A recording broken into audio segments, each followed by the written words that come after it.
Sometimes you just feel like not doing anything, as if you had no ability at all.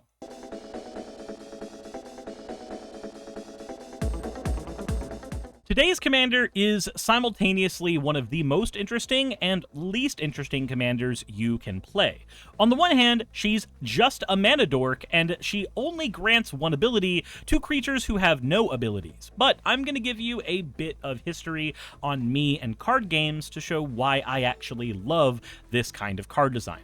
The commander we're looking at is Jasmine, Boreal of the Seven, and we'll get into her abilities here in a minute, but I want to let you know my history with card games is that I started with Yu-Gi-Oh! And when you start with Yugioh, that means that, well, creatures like Dark Magician are ones that I ended up gravitating towards a lot as a kid. Now, what effects does this guy have? Nothing. He does nothing. In fact, by the standards of the game when he came out, he was a very terrible card. He required 2 tributes to come out, and he did nothing when he was on the battlefield. By comparison, you'd much rather use a Blue-Eyes White Dragon, who requires the same amount of tributes but just has a better stat line. But this is where the nuance of a game like Yu-Gi-Oh! Starts to come in. The fact that Blue-Eyes is a dragon meant that there was lots of dragon support that could get Blue-Eyes out easier, and the fact that Dark Magician had the name Dark Magician would lead several cards to be built around that because this was the main monster of the main character of the anime. So even though Dark Magician himself was not a very interesting card, everything around him was interesting at the time. Cards like Dedication Through Light and Darkness could sacrifice only Dark Magician, not a Dark Magician monster, in order to get a Dark Magician of Chaos, one of the strongest creatures created at the time, onto the battlefield. Cards like Dark Sage were printed to give a fun thematic flair for Dark Magician. A event that happened in the anime was a character, Joey Wheeler's Time Wizard, was used to create the Dark Sage, which is a interaction entirely based on characters and how they operate, not something that is necessarily rooted in core game mechanics. It's basically all lore. Or Dark Paladin, a fusion of 2 of Yugi's strongest monsters, the Buster Blader, a card that was made to combat the Blue-Eyes White Dragon, and Dark Magician. But again, all of these cards stem from Dark Magician, even though Dark Magician was a very, very weak card by comparison. And even cards like Celtic Guardian ended up being legendary, not just for being used by the main protagonist of the show, but in Japan, this was the highest stat line of a creature in the game before La Jin came out, because we didn't get the same sets that Japan got. And these are all really cool things to me as somebody who loves this old card game. So, I do all that preamble to talk about, well, something that's been missing in Magic the Gathering. That is vanilla creatures. Did you know that there's only 8 vanilla elves in all of Magic? I didn't learn that until I made this deck, and I wanted to make an elf deck with all elves having no abilities, but stacking all kinds of things on top of the elves to make them interesting. But there's only 8 elves in all of Magic in these color combinations that have no effect, so I couldn't actually do that. Then I wanted to do worms, but that broke the budget because so many of these worms are like old alpha and beta cards, and then that led me to just go with, well, why not build this effectively the same way I would an old Yu-Gi-Oh deck, a hodgepodge of whatever good numbers I can stuff in here at the budget that's allowed. And, well, this video was born. Today's commander is Jasmine, Boreal of the Seven, though, again, we need to get into some history about this card as to why she's interesting to me. You see, much like with Yu-Gi-Oh!, the Dominaria set did something that Yu-Gi-Oh! Had done a long time ago, and that was retrain old vanilla creatures and turn them into something new. Let me give a bit of perspective. I showed you Celtic Guardian earlier, so now I want to show you Obnoxious Celtic Guard, the first retrain of the card.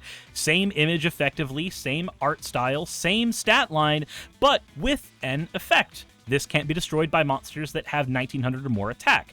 At the time this was printed, Gemini Elf and other cards like with that stat line were the prominent fighters in the game, so this was made to let people play one of their old favorites within the metagame of Yu-Gi-Oh! As it existed. But that's not the only retrain Celtic Guardian had. Celtic Guard of Noble Arms was another more recent retrain that says you can't attack while you have any cards in your hand. But once per turn, you can special summon a Celtic Guard monster of any kind from your hand, letting you deplete the resources in your hand. Yu-Gi-Oh! Doesn't have good draw engine, so this is easy to accomplish. When this attacking card inflicts battle damage to your opponent, you can then draw cards equal to the number of Celtic Guard monsters you control, meaning this card could only swing if you had no cards in your hand, and then would replenish your hand when you did so. I'm not showing you this to say this is a Celtic Guardian deck. I'm showing you this so I can show you, well, this. This is the original Jasmine Boreal, with no text on her except a quote effectively from her saying, "Peace must prevail even if the wicked must die," which, you know, is a great quote for modern times. I'm not saying anything with this statement. I'm just saying that she's right. Anyway, I bring her up so that I can say it's cool to me that the card game that I started on, Yu-Gi-Oh!, did vanilla retrains, and then later on Magic the Gathering did vanilla retrains as well. And because Jasmine Boreal was a vanilla creature who did nothing other than have a cool quote, a very poignant quote, but there was one other thing that let Wizards do, that let them create Jasmine Boreal of the Seven. Same card, effectively, not really, same picture, it's the same character, but instead of being worth 5 mana, she's worth 3 mana.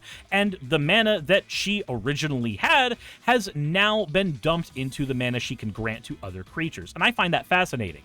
Literally, all 5 mana that were originally used to spend on the original creature is still present on this card. Just 3 of them are in the cost now, and 2 of them are in the mana that it grants to other creatures who have no abilities, like the original Jasmine. And because the original Jasmine had more attack than this creature is now granting that same attack value effectively to your board by letting those creatures attack and not be blocked, so long as there's not tokens or anything with abilities that are blocking them, or creatures without abilities can't block them is what I'm trying to say. I'm tripping over myself because I find this bit fascinating. And I know that it's supposed to be the core strategy of the deck, and instead I'm talking about, like, lore of other card games and design and stuff, but this is the kind of stuff that makes the wheels turn in my brain. This is the stuff that gives me the happy juices. So, let's talk about the core strategy of the deck. Needless to say, it is a no abilities, no problem deck. We are trying to find all of the best creatures we can that have obnoxious stat lines, but don't have an actual comprehensible effect, right? Because we want to crash these into our opponent, and that's it. Yes, we are going to be running the original Jasmine Boreal in here, but we're also going to be running the abysmally powerful Quake Strider Ceratops from the new Foundation set.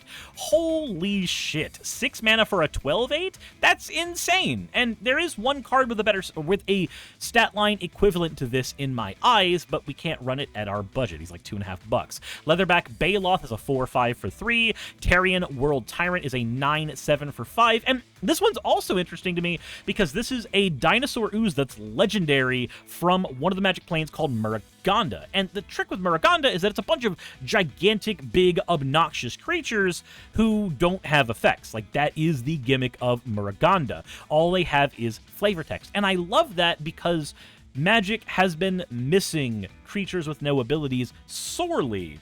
And I think that creatures like Tarian World Tyrant give all of the flavor to creatures with no abilities that they need. That's what creatures with no abilities do. They create legends. They create stories. They allow kids who aren't worried about complex game mechanics to find their favorite beastie. Hell, this is why creatures like Crawworm are so legendary in Magic the Gathering. It's a 6/4 for 6. It's not a super strong card, but it is a card that kids can point to and go, oh yeah, that's the big creature I like. Spined Worm as well. 5 mana for a 5/4. Is this a good card? Objectively, no. But can this be the top end of some Timmy deck that a kid is going to grab and go, oh my god, I love this thing? Yes, that's what it does. Ancient Brontodon, an 8-mana 9/9, Enormous Baloth. This is something I had when I was a kid. I had decks built with elves at the bottom and this guy at the top, so that I could say, yeah, I have my big 7/7 that I'm going to crash into you. Was it a good deck? Absolutely not, but I was a child, and this is the kind of stuff that sparks that inner joy for me.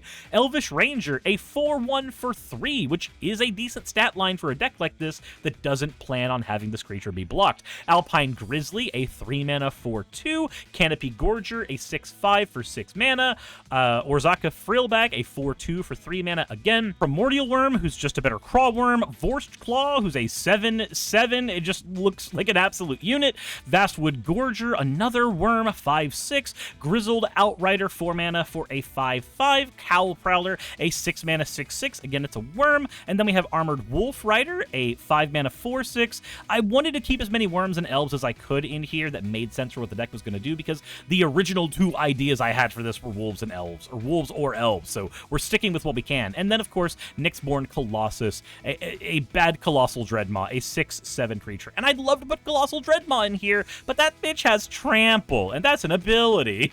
Now, I mentioned Dark Magician and Celtic Guardian and Blue Eyes White Dragon because the ethos of those decks was to create a deck that had support for the vanilla creatures. The creatures that were objectively worse than everything you could have picked otherwise, but had the ability to be enhanced. So let's go ahead and add in Muragonda Petroglyphs. Yes, this is an old Planar Chaos card that showed Muragonda way before we got to visit the actual plane during Aether Drift. Creatures with no abilities get +2/+2. That is exactly what this deck wants. Anthem of Champions, a 2-mana 1/1 for all of our creatures in the trenches, a glorious anthem that allows us to exile a problematic card if we need to. King Darien, who can make creature tokens, who again have no abilities, and gives all of our creatures 1/1, and Maha Predagard Protector, who gives all of our creatures 1/1, and whenever a land enters, will spawn vanilla creatures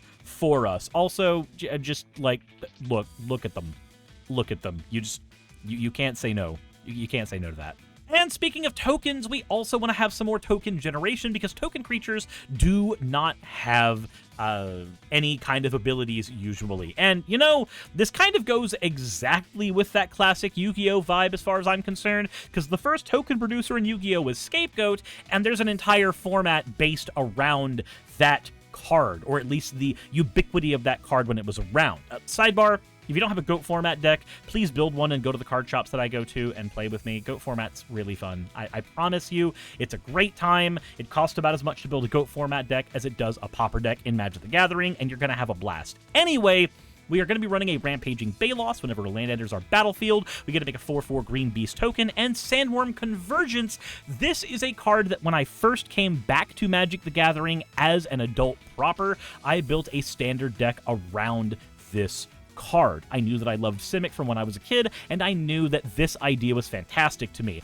Grounding dragons and birds and then summoning a worm every turn. This is the kind of gigantic dirtly monstrosity that makes the little child in me sing with joy. And that does it for the core strategy. We are getting big creatures out who do nothing other than impress my inner child, and we are going to beat our opponents to death with them until they learn how to experience joy. Anyway, we should probably go to the draw engines. For the draw engine of the deck, we are going to be using a 10-card draw package, and a lot of the deck's budget is actually sunk into here. Cards like Rishkar's Expertise, which will draw based off of the obnoxious power levels on our board, and then let us get a free cast afterwards. Return of the Wild Speaker, which can be either a win condition overrun effect in this deck, or just a fantastic card to draw lots of cards with. Hoard of the Bark, which says whenever 2 or more of our creatures swing, we can look at the top 5 of our library and take a creature from among them, put them into our hand. Our deck contains 28 creatures, so the likelihood of hitting this is fairly high. Then we have Garruk's Uprising. Anytime one of our creatures with power 4 or greater, which is everything in the deck effectively, touches the battlefield, it gets to draw a card, and it will grant them trample. Now, while Garruk's Uprising will effectively stop our creatures from being able to benefit from our commander's ability, giving them trample will be a pseudo version of this ability. We are basically trading unblockable, which is the best form of evasion, for trample, which is a less powerful form of evasion, but we will be able to gain card draw as a result of this. And I think this is a fine trade-off. Then we have Kutzel Melement Exemplar. This card can stop opponents from casting fogs on our turn when we try to swing in, and if any of our cards that have power greater than their base power deal combat damage to a player, we will draw a card. And remember, we have a handful of cards that all grant our creatures power, so we do have lots of creatures who will have more power than they originally had. In the Trenches, Anthem of Champions, King Darien, etc., all of these will benefit this card, but the biggest thing is this stops our opponents from fogging. Then we have Colossal Majesty, which is literally just a green version of Phyrexian Arena. Hunter's Insight, which will draw us cards whenever one of our creatures swings, but only ever once. Lifecrafter's Bestiary to give us Scry every turn, and the ability to draw cards when we play creatures. Harmonize to draw 3 cards on a whim, and Garruk's Pack Leader, which says whenever another creature we control with power 3 or greater enters, we may draw a card. And that does it for our draw engine. 2 of our cards are basically banking on certain situations, but 8 of our draw package are completely usable in 90% of situations. I think that's perfectly reasonable. That said, let's talk about removing our opponent's important game pieces so we can remove them from the game. We're going to be running a 10-card removal and interaction package and another couple board wipes on top of that. Some of these are very simple. Run Over lets us hit a creature with one of our creatures. Horrific Assault does the same thing. Monstrous Emergence kind of does the same thing. It lets us do a creature in our hand instead if we want. Sidebar, please always choose the creature in your hand if you can, because you do not want your opponent blowing up your creature in response to your fight spell. Feral Encounter lets us look at the top 5 cards of our library, exile a creature from among them, and then cast that card at any point during this turn. And at the beginning of our next combat phase, we have one of our creatures that will just deal combat damage or deal damage equal to its power to another creature we don't control. So the Feral Encounter is both drawing us a creature out of the deck and then allowing that creature to punch somebody in the punch another creature in the nose. Wear Down can blow up 1 artifact or enchantment, or 2 if we want to gift a card.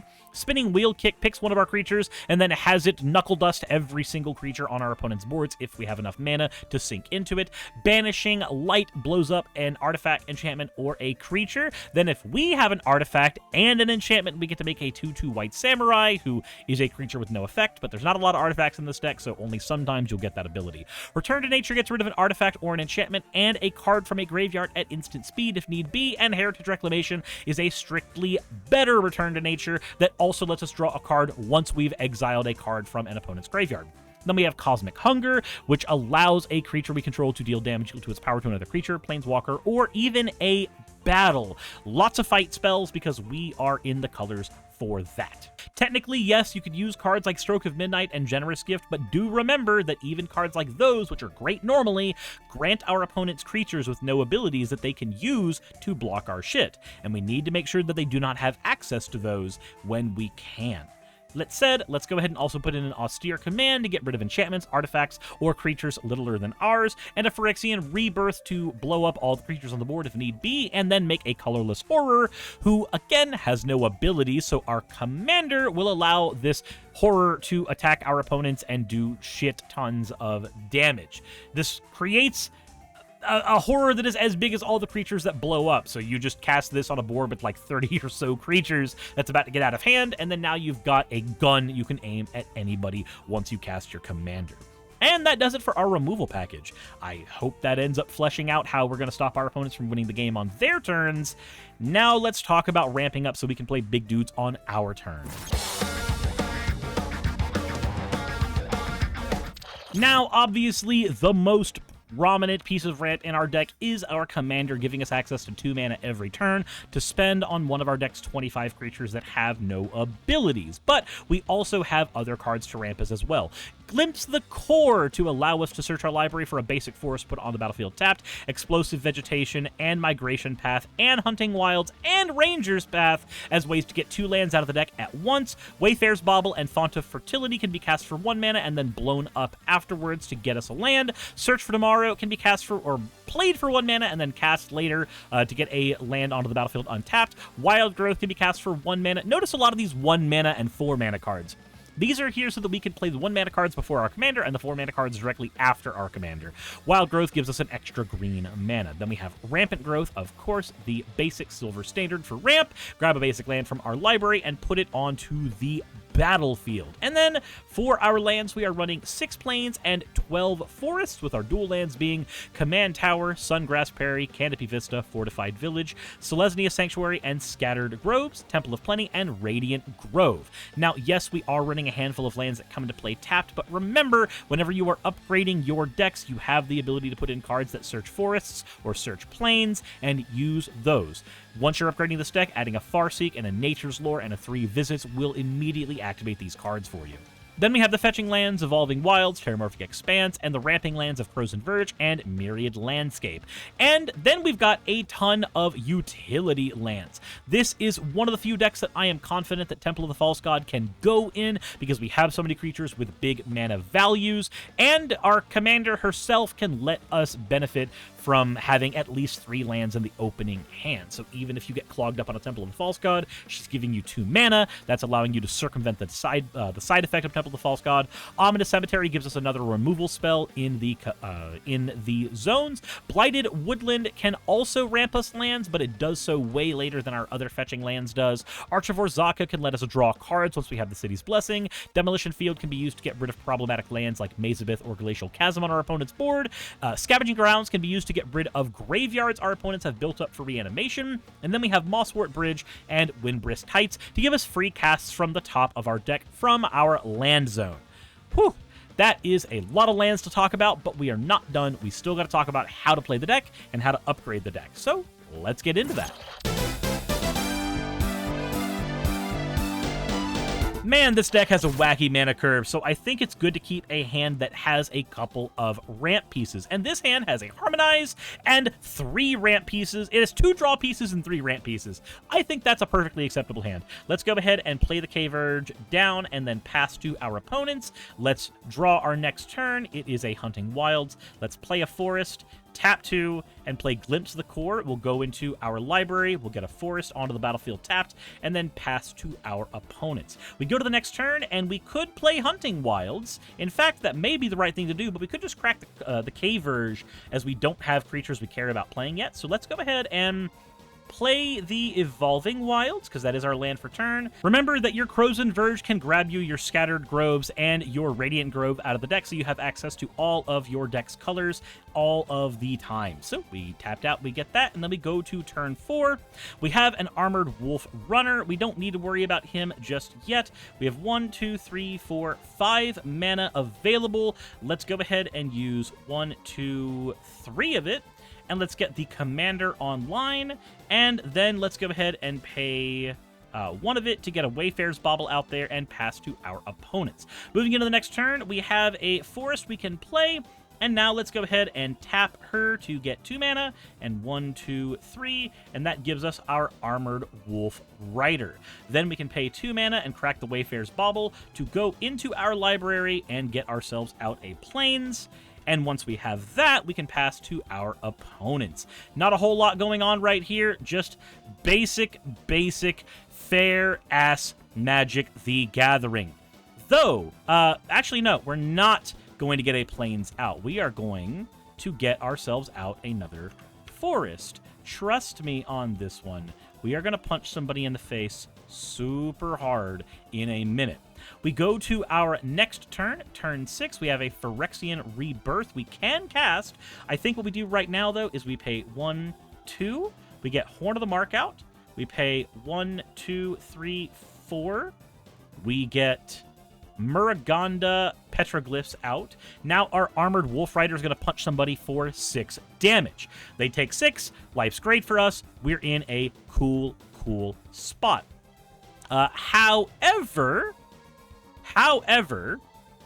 we are going to go for a win on a player next. Because when we draw our next card, here's what we're going to do. We have 1, 2, 3, 4, 5, 6, 7. These lands come into play tapped. Right. 1, 2, 3, Oh no, we don't have enough mana yet. We can't do it yet. Okay, cool. So what we're going to do instead, since we don't have enough mana, is we are going to pay 4 to Harmonize to draw 3 cards. Sweet. There's a Plains. We can play that, and then we'll tap this many, and we'll play Kutzel. Now when we swing with our Armored Wolf for 6 damage, we'll be able to draw a card. We probably don't look very threatening to our opponents right now, but trust me, we are, because we are going to be winning in the next turn, or at least killing a player in the next turn. And they can't fog, because we have Kutzel. We go for turn 8, the penultimate turn of the game, and we are going to tap 1, 2, 3, 4, 5, 6, 7, 8. And we are going to cast ourselves Hunting Wilds. Hunting Wilds lets us get 2 forests out of the deck and put them onto the battlefield tapped. Then it will untap all forests put into play this way, and they become 3/3 green creatures with haste that are still lands. This is going to end up causing us to probably either kill one of the players on the board or at least go very far ahead of the current board state. So Hunting Wilds is going to go into our deck, and it's always good to grab basic lands because they are the ones that are least likely to get hurt when we do this. So 2 forests get to come onto our battlefield, and they untap, and they have haste. Now we have 1, 2, 3 creatures who are all able to swing. And here's where the advantage is going to come to us. So we're swinging at somebody for 16 damage. Remember, these forests are 3/3s that can't be blocked, and now have +2/+2, so they're 5/5s. So this person who's taken 6, now 12, now they are taking 16. This is a person who is very close to dead right now. But a couple triggers happen.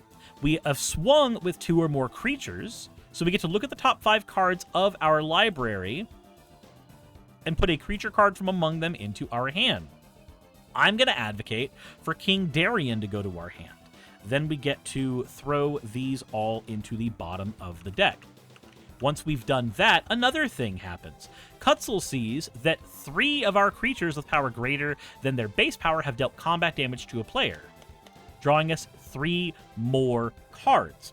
I would have liked to have drawn a land so we could have used that, but we didn't, so we're going to have to discard the Elf and the Font of Fertility that we drew, but we are still in a great spot. We have a hand that is nice and fleshed out. We have a board wipe in case we need it. We have 1 player on the brink of defeat, and now our board looks way more threatening than it was previously.